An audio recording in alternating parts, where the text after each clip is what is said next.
Let's explore some of the tools in Resolve that will let us adjust contrast in a creative way. Let's start on shot 35, and I have my color transform loaded here, and I'll get rid of my clips and my gallery so we have a little bit of room. Any of the tools that adjust contrast that we've talked about in the last couple chapters are really just fine for creative contrast adjustments. The difference here would be, instead of making my contrast just to where my darker parts are dark enough and my lighter parts are light enough, it's actually going a little bit beyond that to stylize the image.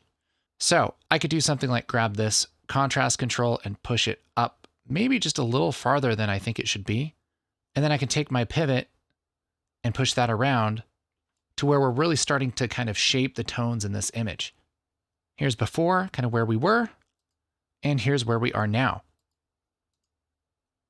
And it's up to you as the colorist to decide whether you like what's happening to this image or not.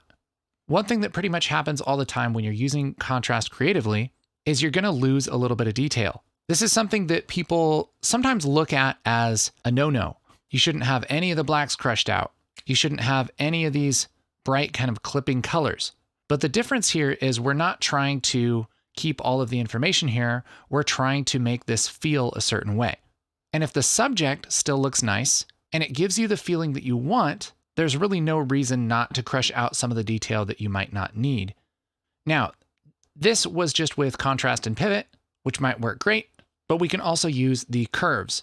And this is usually what I'll reach for, just because I'm really trying to dial things in most of the time. And you get a little bit more detail with exactly how quickly things get dark and exactly how much detail you can kind of keep in the highlights. And we might be able to get a similar feeling to what we had without losing a ton of detail here in the brighter parts.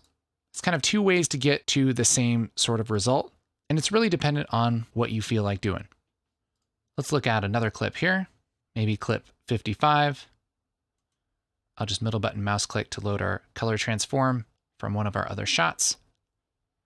And now we have a much less dramatic scene, but we can still add quite a bit of contrast here and adjust our pivot.